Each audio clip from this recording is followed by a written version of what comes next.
তুমি তোমার বন্ধুর বিপদকে দূর করতে গিয়েছো, পুরো একটা মাস আমার এই মসজিদে নববীর মধ্যে যদি 1 মাস ইতিকাফ করো, ইতিকাফের চাইতো 1 মাস ইতিকাফের চাইতো একটা বন্ধুর কষ্ট লাঘব করার সওয়াব তার চাইতো বেশি।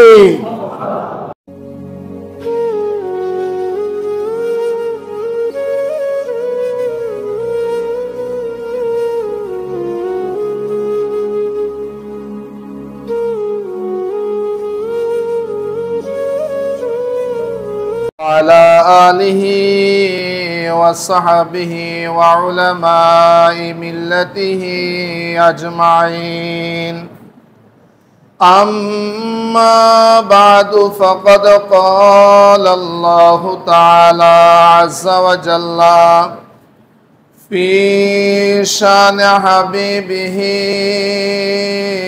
ومحبوبه ومعشوقه مخبرا وآمرا: إن الله وملائكته يصلون على النبي يا أيها الذين آمنوا صلوا عليه وسلموا تسليما. صلى الله على محمد وآله وصحبه وسلم. صلى الله على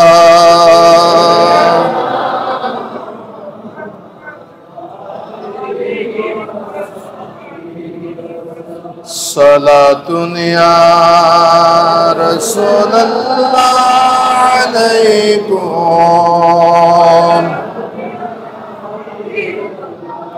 صلاة يا رسول الله عليكم.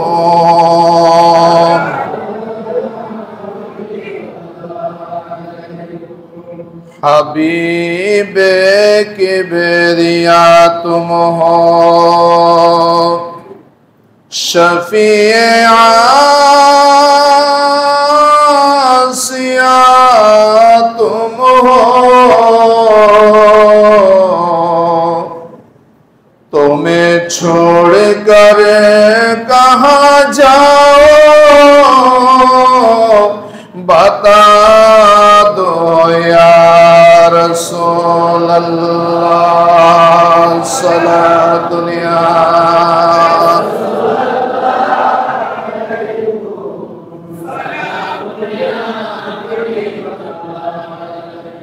اگر نام محمد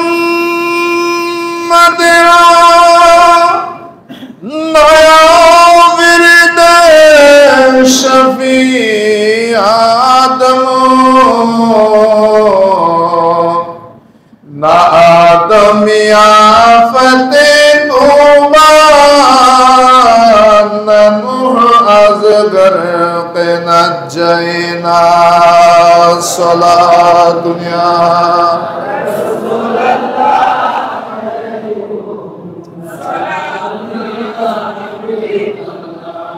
أعوذ بالله من الشيطان الرجيم. بسم الله الرحمن الرحيم. ولنبلونكم بشيء من الخوف والجوع ونقص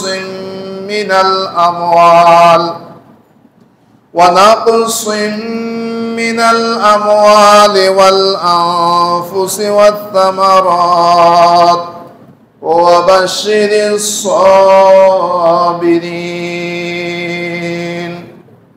صدق الله العظيم وصدق رسوله النبي الحبيب الكريم ونحن على ذلك من الشاهدين والشاكرين.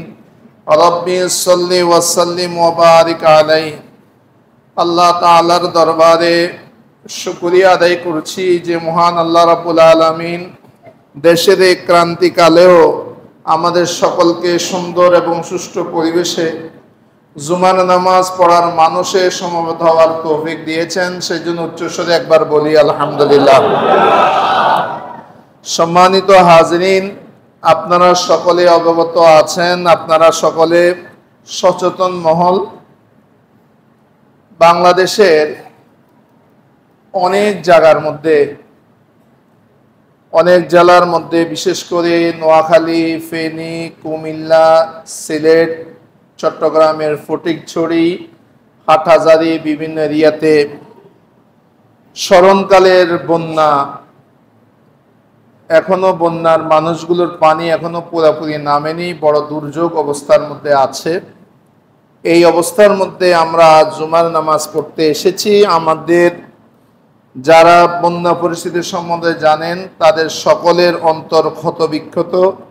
আমার আজকের জুমার খুতবার পূর্বেই আল্লাহর কাছে ফরিয়াদ জানাই, আল্লাহ তুমি আমাদের গুনাহ মাফ করো আল্লাহ, এবং বন্যার্থ মানুষগুলোকে আল্লাহ তুমি রক্ষা করো আল্লাহ।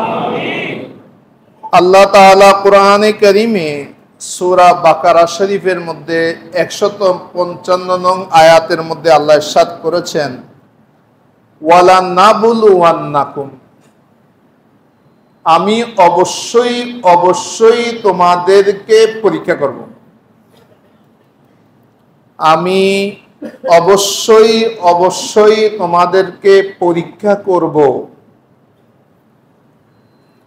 আমরা জীবনে অনেক পরীক্ষা দিয়েছি। এই পরীক্ষার মধ্যে কোনো মানুষ হয় সে সম্মানিত হয়, উপরের ক্লাসের মধ্যে উঠে তার প্রমোশন হয়, পদোন্নতি হয়, আবার অনেক সময় পরীক্ষার কারণে মানুষ অপদস্থ হয়। আল্লাহ রাব্বুল আলামিনও সামগ্রিকভাবে বান্দাদেরকে পরীক্ষা করেন। এই পরীক্ষার মধ্যে কেউ পরীক্ষার মধ্যে যখন কামিয়াব হয়, আল্লাহর রহমত তার উপরে বর্ষিত হয়। আর যখন সেখানে বেচাইন হয়ে যায়, বান্দা যখন ধৈর্য হারা হয়ে যায়, আল্লাহর রহমত থেকে দূরে সরে যায়, তখন বান্দার মুসিবত আরো বেড়ে যায়। আল্লাহ কোরআনে কারীমের মধ্যে ইরশাদ করেন, আমি তোমাদেরকে অবশ্যই পরীক্ষা করব বিশাই মিনাল খৌফ, আমি তোমাদেরকে খৌফ দ্বারা, ভীতি দ্বারা তোমাদেরকে আমি পরীক্ষা করব, ভয় ভীতি দিব। যেমন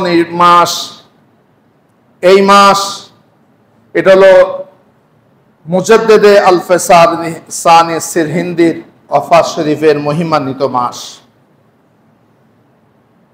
ভারতবর্ষের ইতিহাস যারা জানেন, আমি শুধু একটা এক্সাম্পল দিচ্ছি।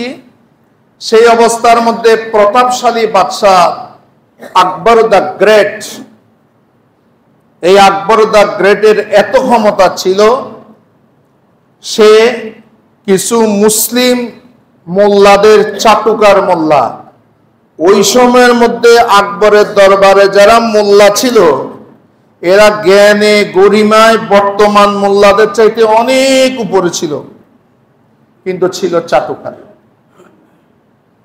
তারা আকবরকে বুদ্ধি দিল এবং অন্য ধর্মের সবাই বুদ্ধি দিল, আপনি একটা ধর্ম গঠন করুন,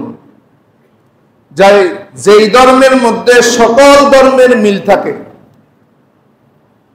যেই ধর্মের মধ্যে সব ধর্ম সেটাকে মেনে নিবে। সকলের ফর্মুলা আনলো, এই ধর্মটার নাম দিল দ্বীনে ইলাহি। দ্বীনে ইলাহি, ইতিহাস দেখবেন, এই দ্বীনে ইলাহির পক্ষে ভয়ে অনেকে দ্বীনে ইলাহিকে মানল। বয়স ছিল তার 17 দিন, কিন্তু ভারতবর্ষের মধ্যে আল্লাহ রাব্বুল আলামিন সত্য কথা বলার জন্য সেই ভয়কে উপেক্ষা করে যিনি দাঁড়িয়ে গেলেন, তিনি হলেন মুজাদ্দেদে আল-ফেসানি সিরহিন্দি রাহমাতুল্লাহ আলাইহি। বলুন না সুবহানাল্লাহ।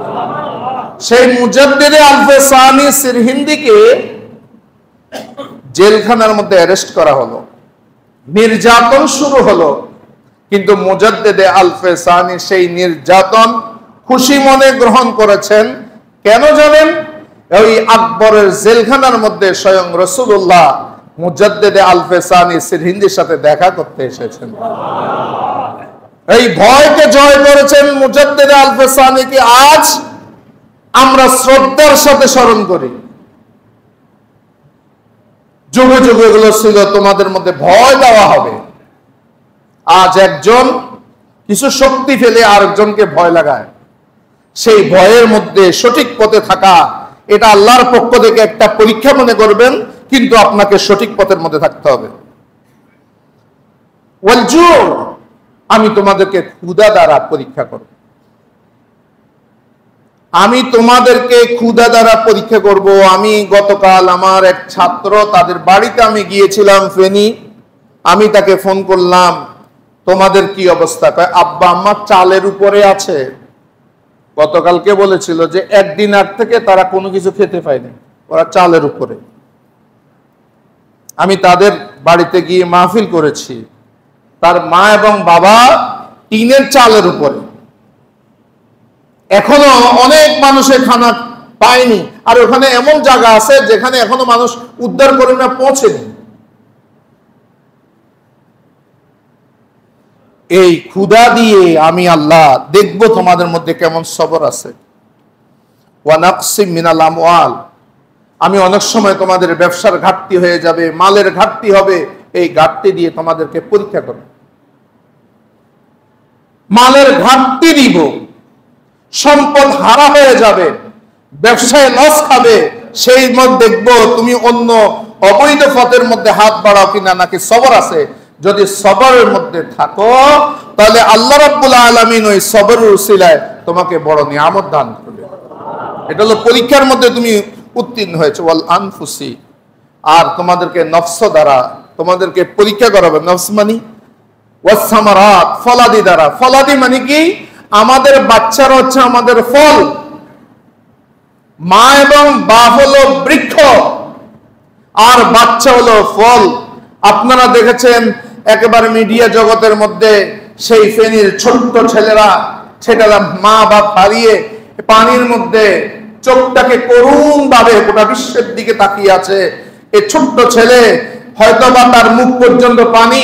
এই ছেলে বেঁচে আছে কিনা, নাকি কেউ উদ্ধার করেছেন? আশা করা যায় যিনি এটা ছবি নিয়েছেন উনি অবশ্যই তাকে উদ্ধার করেছেন। কিন্তু কি কাতর চোখে গোটা বিশ্বের দিকে তাকিয়ে আছে ছেলেটা। অনেক সময় হে আমার বান্দারা, তোমাদের ফল যেটা তোমাদের সন্তান, এই সন্তানটাকে আমি নিয়ে নিব। নেওয়ার পরে আমি দেখব তোমার কাছে কোন প্রকারের সবর আসে কিনা। তোমার সন্তান যখন ইন্তেকাল করবে, আজকে জুমার নামাজের আগে আমাদের এই মসজিদের পাশে একটা ছোট্ট কন্যা সন্তানের সালাতে জানাজা হয়েছে। রব্বে জুল জালাল বলেন, তখন আমি বান্দার দিকে তাকাই, ফেরেশতাকে পাঠাই, ফেরেশতাকে বলি যাও, আমি তো আমার বান্দার ফুলটা ছিনিয়ে এনেছি। তাই সে কি বলে দেখো, তখন ওই মা এবং বাবা যখন বলে ইন্না লিল্লাহি ওয়া ইন্না ইলাইহি রাজিউন, হে আমার ফেরেশতা তাকে গিয়ে বলো আমি তো তার ফল নিয়ে এনেছি, তাকে গিয়ে বলো তার জন্য আমি বাইতুল হাম নামে জান্নাতের মধ্যে একটা জান্নাত তার জন্য অবধারিত রেখে দিয়েছি। সেই জন্য সন্তান যার হারায় ইন্তেকাল করেছে অনেক, এখানের মধ্যে অনেক সন্তান। আমার সবচেয়ে ভয় লাগে বুড়ো মানুষ মারা গেলে ওনার সালাতে জানাজা পড়লে এত ভয় লাগে না, কিন্তু মনে রাখবেন ছোট ছেলে জানাজা পড়তে অনেক ভয়। একবার এই মসজিদের মধ্যে লাগাতার 7টা সালাতে জানাজা পড়ে, তার মধ্যে অধিকাংশ ছিল শিশু। আমার ভয়ে শিখে গেছে শিশু। আর আমাদের মধ্যে অনেকে বয়স্কদের সালাতে জানাজাতে আসেন, ছোটদের আসেন না। না, এটা ভুল। ছোটদেরটা আসবেন, কারণ সে মাসুম। কিয়ামতের ময়দানে সে দাঁড়িয়ে থাকবে। কারা কারা তার জন্য সালাতে জানাজা পড়েছে তাদের পক্ষে ওই ব্যক্তি সুপারিশ করবে। ছোট্ট ছেলেটা, ছোট্ট ছেলেদের সালাতে জানাজা তো পাপ নাই, নিষ্পাপ, মা বাপের গুনাহ মাফ। আর যারা সালাতে জানাজার মধ্যে আসবে তাদের গুনাহ আল্লাহ মাফ করবে। সেই জন্য আমরা বলি আল্লাহুম্মা জাআলহু লানা ফারতাও ওয়া জাআলহু লানা আজরা ওয়া যুখরা ওয়া জাআলহু লানা শাফিয়া ওয়া মুশাফফা ওয়া জাআলহু লানা শাফিয়া ওয়া মুশাফফা। একে আমাদের জন্য সুপারিশকারী, এমন সুপারিশকারী হিসেবে কবুল করুন যেই সুপারিশটা তোমার দরবারে কবুল হবে আল্লাহ তাকে তুমি সেইভাবে কবুল করো। এই দোয়াটা আমরা পড়ি। সেই জন্য ছোট বাচ্চারা যারা সালাতে জানাজা তার জন্য পড়ে, তার জন্য আল্লাহর দরবারের মধ্যে তারা সুপারিশ করে। এরপরে আল্লাহ রাব্বুল আলামিন বলেন ওয়াবাশশিরিস সাবিরিন, ওগো নবী যারা ধৈর্যশীল তাদেরকে শুভ সংবাদ দিন আমি আল্লাহর পক্ষ থেকে। ধৈর্যশীল কারা? আল্লাযীনা ইযা আসাবাতুহুম মুসিবা, যাদেরকে কোনো মুসিবত আক্রান্ত করে, যাদের কাছে কোনো মুসিবত এসে যায়, বিপদ এসে যায়। একটা ভালো মানুষ ছিল, হঠাৎ করে ফানি আসলো, বিপদ এসে গেল। কোটিপতি মানুষ আজ ত্রাণের জন্য দাঁড়িয়ে আছে।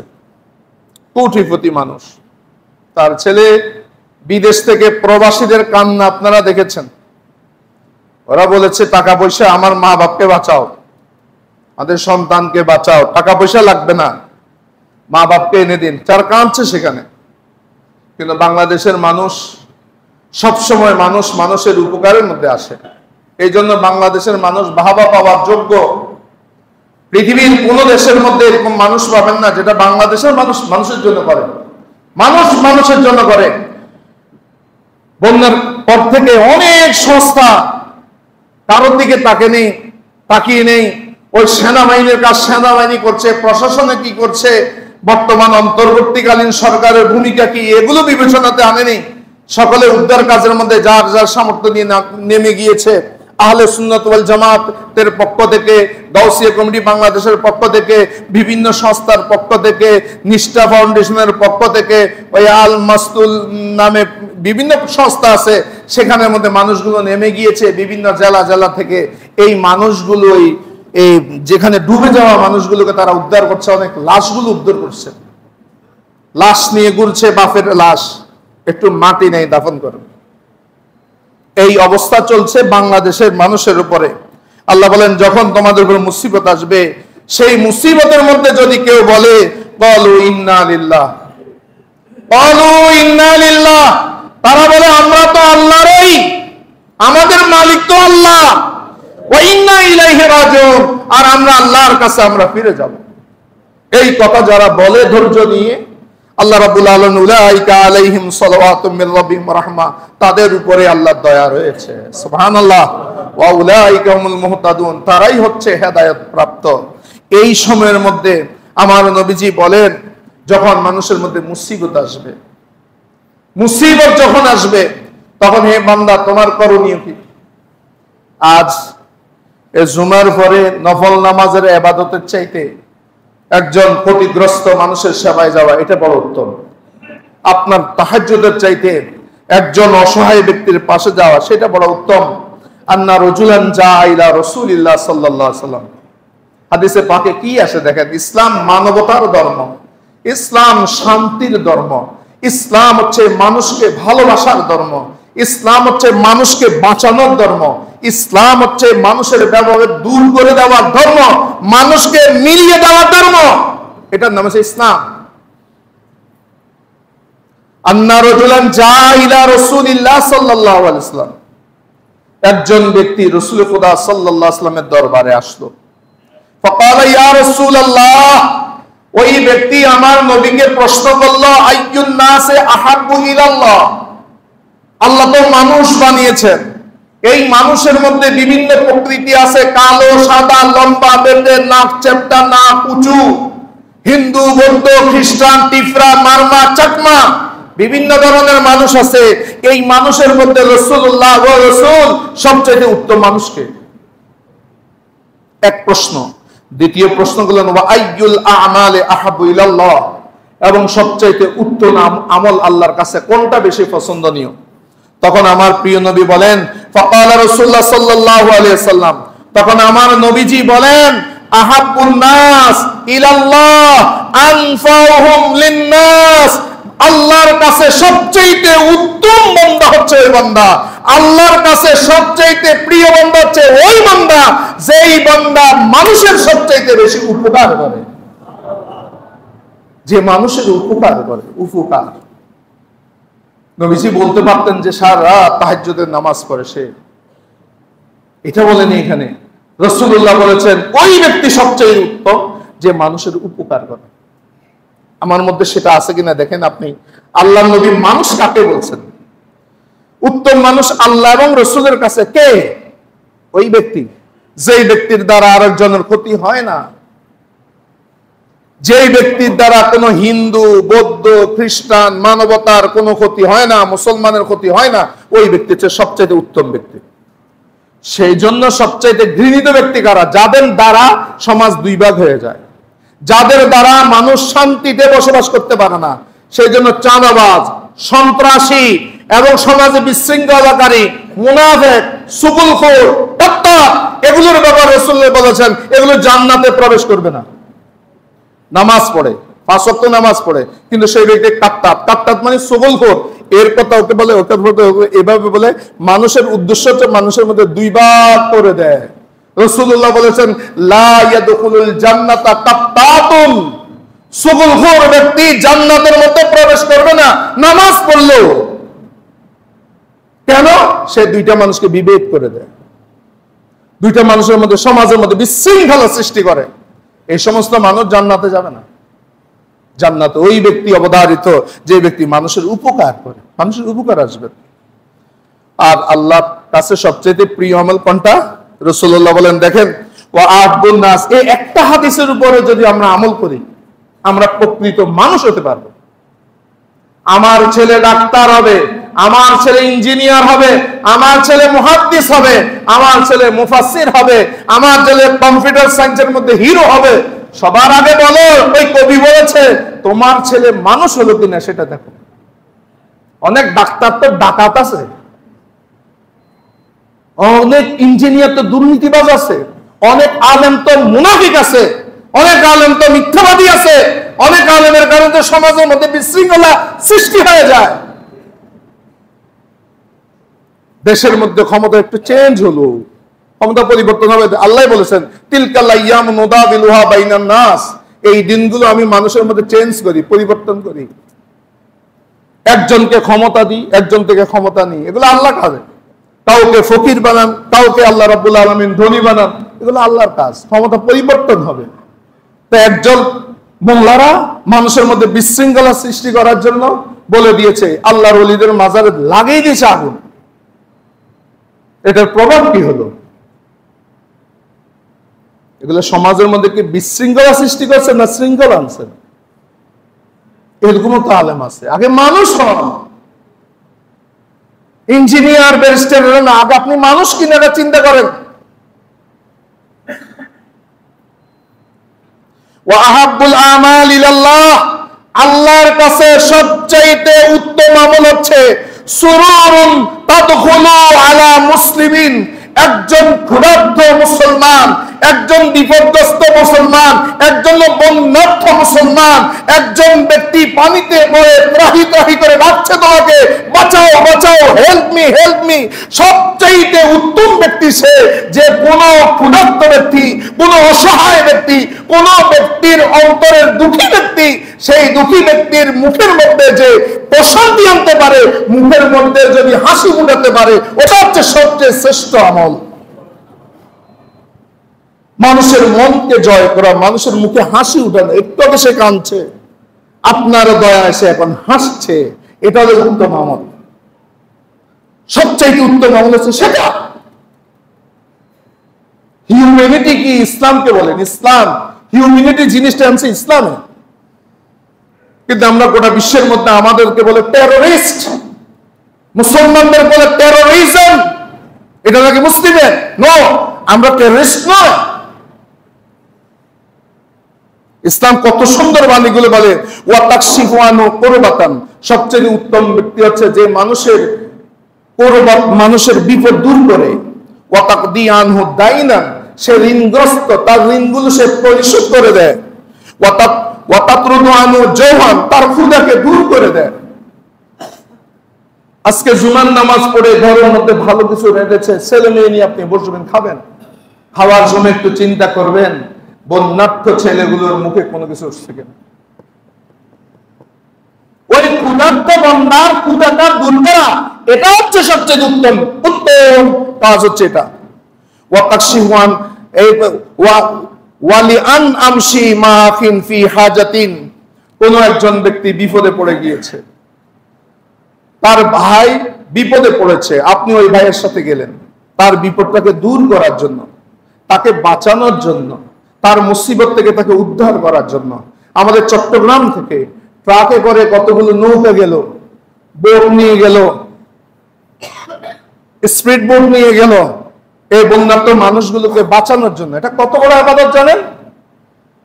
আজ বন্যার্ত মানুষের পাশে গতকালকে শুনেছি যারা উদ্ধার করতে গিয়েছে একটা বোট, সেখানে চালক ছাড়া সবাই হারিয়ে গিয়েছে, তারাও ডুবে গিয়েছে। এই ভয়াবহ অবস্থায় আপনি যদি কোনো আপনার ভাইয়ের সেই বিপদের সময় তার পাশে থাকেন, আমার নবী বলে শোনো, সেই ব্যক্তির সওয়াব কি জানো? পুরো একটা মাস, পুরো একটা মাস তুমি তোমার বন্ধুর বিপদকে দূর করতে গিয়েছো, পুরো একটা মাস আমার এই মসজিদে নববীর মধ্যে যদি এক মাস ইতিকাফ করো, ইতিকাফের চাইতো এক মাস ইতিকাফের চাইতো একটা বন্ধুর কষ্ট লাঘব করার সওয়াব তার চাইতো বেশি। আজকে অনেক বাইরে যাচ্ছেন, আজ আমাদের গাউসিয়া কমিটির বাইরে গেছেন এক জায়গায়, আবার ওই জুলিয়ামিন গাউসিয়া কমিটি এরাও আছে আপনাদের কাছে সাহায্যের জন্য। এদেরকে সাহায্য করবেন যে যতটুকু পারেন। আমি তো যেতে পারছি না, কিন্তু এখানে যারা যায় তাদেরকে একটু সহযোগিতা করি। আমার নিজের গ্রামও পানির নিচে, আমাদের বাড়িটা উঁচু, আমাদের কবরস্থান এখন পানির নিচে।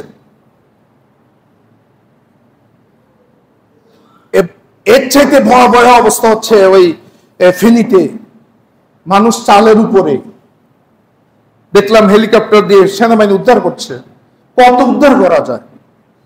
আর কত মানুষ মারা গিয়েছে সঠিক তো মহান আল্লাহ জানেন, মহান আল্লাহ জানেন। ওয়ামান কাফা, আবার যখন কোনো ক্ষেত্রে তোমার রাগ আসবে, সেই রাগটাকে যদি তুমি কন্ট্রোল করতে পারো।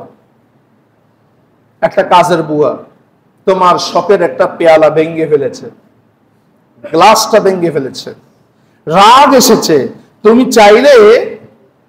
তুমি চাইলে তার উপর রাগের শক্তিটা প্রয়োগ করার ক্ষমতা তোমার আছে, কিন্তু যদি রাগটাকে তুমি কন্ট্রোল করতে পারো, রাগকে কন্ট্রোল করেছ, তা আল্লাহ রাব্বুল আলামিন কিয়ামতের ময়দানে তোমার গুনাহ দেখে আল্লাহর রাগ আসবে। আল্লাহ বান্দার উপরে যে তুমি দুনিয়াতে ihsan করেছো, সেই দিন আল্লাহ আল্লাহর রাগটাকে কন্ট্রোলে এনে তোমাকে জান্নাতি করবে। এগুলো হচ্ছে উত্তম আমল, এগুলো হচ্ছে উত্তম আমল। আমরা মানুষ হিসেবে করতে হবে। ওয়ামান মাসা মাহি ফি হাজাতিন হাত্তা আসবাতাহা লাহু ওয়া আসবাতাল্লাহু আজ্জা ওয়া জাল্লা, কেউ যদি তার বিপদে যায়, বিপদটা দূর করলো, তাকে শান্তির মধ্যে স্থাপন করে দিল, হাসরের ময়দানে হাসরের ময়দানে যাবেন, ফুলসিরাত পার হতে হবে, ওই ফুলসিরাতের নিচেই জাহান্নাম, চুলের চাইতে চিকন, হীরার চাইতে ধার। আল্লাহ বলেন তুমি আমার বান্দার বিপদ দূর করেছো, ওই মুসিবতে তার সাথে অটল ছিলে, আমি কিয়ামতের ময়দানে ওই ফুলসিরাতের মধ্যে আমি খোদা তোমাকে ফুলসিরাতের মধ্যে সাবেত কদম রাখবো। এগুলো হচ্ছে উত্তম আমল। এই অবস্থায় আমরা তো অবশ্যই দোয়া করব, দোয়া তো অবশ্যই করব। অনেক সময় দোয়ার চাইতে দয়ার দাম বেশি। দোয়া করতে হবে, দয়া করতে হবে। একজন মানুষ ক্ষুধার্ত, আপনি আল্লাহর কাছে দোয়া করছেন, আল্লাহ উনি ক্ষুধার্ত, তাকে তুমি রহম করো, এটা ঠিক আছে, তুমি রহম করছেন, কিন্তু আল্লাহ রহম তো করবে তোমার মাধ্যমে। অনেকে কিন্তু দোয়া কর কিন্তু পয়সা দেয় না, পয়সার বদলে 2 রাকাত নামাজ পড়ে দেবো। আরে যখন যেটা লাগবে সেটা না দিবে, এটা উত্তম। আবার এখানের মধ্যে কিছু ইসলামিক পণ্ডিত আছেন আমাদের মধ্যে, যখন আমরা নামাজের শেষে রাসূলুল্লাহকে একটু সালাম দিই, কয় মিলাদের তো নামাজ পড়ার তো নামাজ পড়ি, তো নামাজ এটা পড়তেছে কেন? মিলাদ না পড়ার জন্য। নামাজ এটা পড়তেছে মিলাদ না পড়ার জন্য। আবার অনেক বুজুর্গ ব্যক্তি আছে, মানুষের হাত মুলে দিবে, 1টা টাকা পকেট থেকে দিবে না। এখন লাগবে যে আপনাদের সে আর্থিক সহযোগিতা,